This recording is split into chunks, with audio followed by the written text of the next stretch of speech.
Bonsoir à toutes et à tous, bienvenue sur le plateau de l'invité. Aujourd'hui, nous accueillons Julien Deperre, photographe, vidéaste et surtout grésien. Il vient d'être récompensé au Festival international du film Nature à Namur et il est avec nous ce soir. Merci d'être sur ce plateau. Bonjour. Alors, avant de parler évidemment de ces différentes récompenses, je vais peut-être proposer de nous plonger directement dans votre travail et de voir un petit extrait de ce court-métrage « Danse pour les arbres ». Regardez.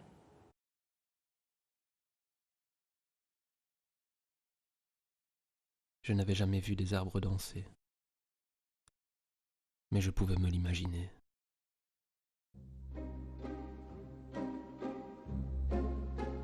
Je suis un marcheur, habillé par le vent, comme ces oiseaux perchés aux cathédrales sauvages, et qui chantent pour vous.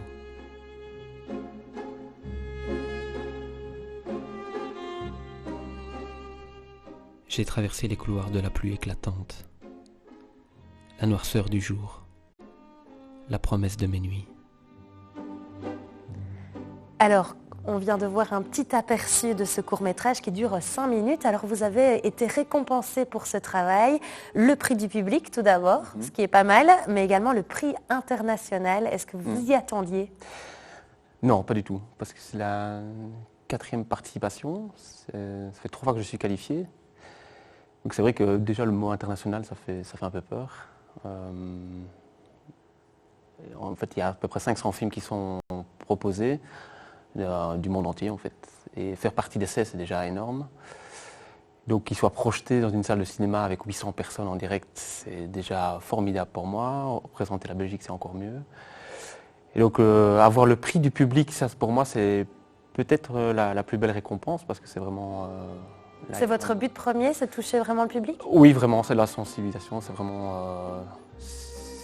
oui, que le public réponde comme ça nous touche vraiment énormément parce qu'on sent que ce sont des passionnés, des gens de l'image, donc pas forcément des gens professionnels qui vont être obsédés par la technique, mais voilà, avec des gens que je connais dans le public évidemment, des collègues, mes parents, des gens que je vois depuis tellement d'années, des gens que j'ai suivis.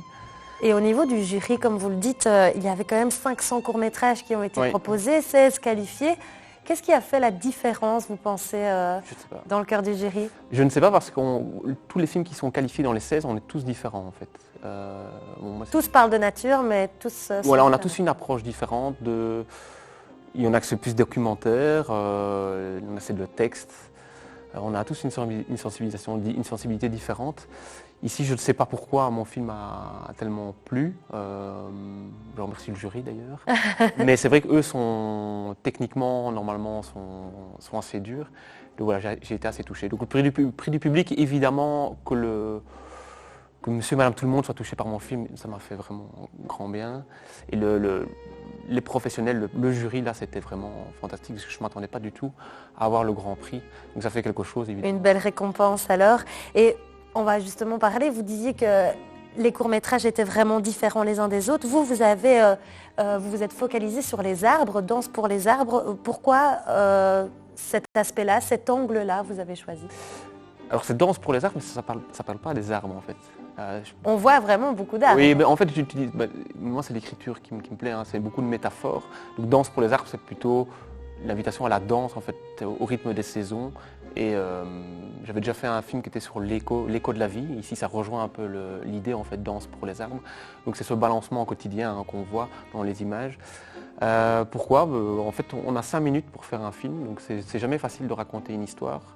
Moi, j'ai utilisé l'écriture et la métaphore au fil des saisons. Voilà, donc intitulé Danse pour les arbres, pas danse avec les arbres, mais danse pour les arbres, on dirait une danse pour deux en fait. Une danse pour deux, je trouve ça plus poétique. Et justement, ces images, elles sont accompagnées de votre texte, ce que vous avez déjà écrit. Alors, j'imagine que 5 minutes de vidéo, ça prend énormément de temps. Combien de temps ça vous a pris pour réaliser ce court-métrage? Alors, vraiment sur le terrain? Vraiment sur le terrain, c'est... en fait, j'ai eu beaucoup de chance l'automne passé, oui. Ça a été assez vite, quelques jours. Il suffit de quelques jours de très bonnes ambiances, donc peut-être 4-5 jours. Après, c'est un travail de toute une année, des images qui sont prises à gauche, à droite. Voilà, pour le montage, là ça va assez vite pour moi. Mais, Vous savez quelle image vous voulez oui, garder? en fait c'est ça, ces images m'accompagnent pendant un an. Je travaille avec ces images, je marche, hein, j'utilise beaucoup la marche, la course à pied. Et cette histoire se raconte toute seule dans ma tête. Et ces images, elles sont prises en Belgique ou? Là-bas. Vous avez vos endroits secrets? Oui, tout à fait. Comme tout le monde, on a un endroit secret, mais qui sont assez connus. Mais en partie dans le Brabant wallon, donc vraiment tout près. Comme quoi, on ne sait pas ce qui se cache dans notre propre nature. Absolument. Il ne faut vraiment pas aller loin. Je suis enseignant, je dis toujours aux élèves, il ne faut vraiment pas aller loin. Autour de l'école, il y a moyen de voir vraiment des coins magnifiques. Mais il y a une partie qui est quand même tournée en Ardennes. Effectivement, on voit des cerfs, du gibier, mais une partie, la moitié du film peut-être est tournée dans le Brabant wallon. Oui. Alors justement, vous êtes photographe, vidéaste depuis très longtemps, c'est une passion. Comment vous vous êtes intéressé à la nature? Pourquoi avoir pris cet angle-là, cette direction-là? Parce que peut-être que je suis un émerveillé depuis plus longtemps. La nature me procure tout ce que je cherche. J'aime travailler avec la solitude en fait. J'aime me retrouver dans ces moments où je suis un privilégié. C'est des sujets à l'infini en fait. Pas forcément la photo, mais juste être là, vivre le moment. On a l'impression de se rencontrer soi-même. J'ai l'impression que c'est là que je dois être à un moment donné. La solitude, c'est les conditions climatiques, les éléments. Encore une fois, il ne faut pas aller très loin. Mais la nature m'apporte énormément. Qu'on soit bien, qu'on soit pas bien, nostalgique, heureux. Toujours à un moment donné dans la nature, on retrouve en tout cas son soi. Une solitude que vous partagez évidemment avec vos images, oui, vos précieuses images. Avec ces 2 prix que vous avez gagnés à Namur, vous avez gagné 2 voyages, un en Italie et un en Afrique. Ça va vous permettre aussi de voir une autre nature que celle de la Belgique et peut-être réaliser 2 autres films? Mais ça va me changer parce que j'ai l'habitude d'aller dans le nord moi en fait. Donc l'Islande, j'ai un amour pour le Royaume-Uni, le Pays de Galles, l'Écosse, l'Irlande, toute cette terre-là, avec beaucoup de vent, beaucoup de pluie, avec des lumières qui changent tout le temps. Et je ne connais pas du tout l'Italie, j'ai jamais été en Afrique noire, parce que je vais au Sénégal, donc je suis assez curieux de voir comment se comporte la lumière là-bas, comment je vais me l'approprier, comment je vais ressentir tout ça. Donc c'est vrai que je suis assez impatient de voir tout ça. La faune, je ne connais absolument rien là-bas, donc mettre ça en image, ou même de vivre le moment, de marcher sur cette terre, Ça va être un moment d'émerveillement et oui, de découverte. Oui, absolument, oui, tout à fait. Alors justement, en parlant d'émerveillement, de découverte et de partage, surtout, vous êtes sur un projet de livre pour partager votre travail, mais plutôt un travail de photographe alors ici. Oui, on me voit beaucoup comme photographe animalier, toujours mon aspect de la nature, mon amour pour la nature. Ici, j'essaie de mélanger un petit peu mes sensations que j'ai sur le terrain, la nature, mais aussi... Ici, c'est mon histoire en fait. Autobiographique? Oui.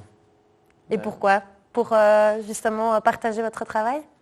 Peut-être que je sentais bien le moment de le faire. J'avais envie de partager. C'est des photos qui me parlent, qui me touchent au profond de moi-même. Et je commence le livre en disant que c'est un rêve enfoui. Donc les voix nues, c'est un rêve enfoui. Ce sont des vertiges, des ombres perdues. C'est ces sensations qu'on a depuis que je suis en tout cas tout gamin. Des images qui voyagent en nous depuis l'adolescence et que j'ai voulu retranscrire sur papier. Alors il y a des photos que j'ai envie de dire qui étaient ratées et que je reprends avec des vieux appareils. Il y a aussi de l'argentique et ce sont des photos qui sont très importantes pour moi, qui sont secrètes en fait. Je les ai prises à un certain moment, quand je marchais, que j'étais fatigué, ou que j'étais triste, en colère, déçu, amoureux. Voilà, donc c'est... Une belle histoire que vous allez partager à nouveau. C'est encore en pleine écriture? C'est tout chaud là. C'est tout... c'est pas encore fini du tout. J'écris tous les jours. Et j'ai envie de le faire à mon aise et de sortir ça vraiment au plus profond. Voilà. Et justement, si on désire suivre votre travail, voir un peu, peut-être partager, si vous partagez vos photos durant vos voyages et peut-être le lancement de ce nouveau livre, est-ce qu'il y a une page Facebook peut-être? C'est une page Facebook qui ne parle que de photos et de l'écriture. Donc c'est Julien Depère Pictures and Words. Et j'ai une page aussi dédiée au voyage du Nord qui s'appelle Islande à la limite du cercle polaire. Parfait, c'est noté. Merci d'avoir été avec nous sur ce plateau, Julien Depère. Encore félicitations pour ces 2 magnifiques récompenses au Festival international du film Nature de Namur. Et on espère vous recevoir très bientôt pour ce nouveau livre. Alors, merci de nous avoir suivis et à très bientôt.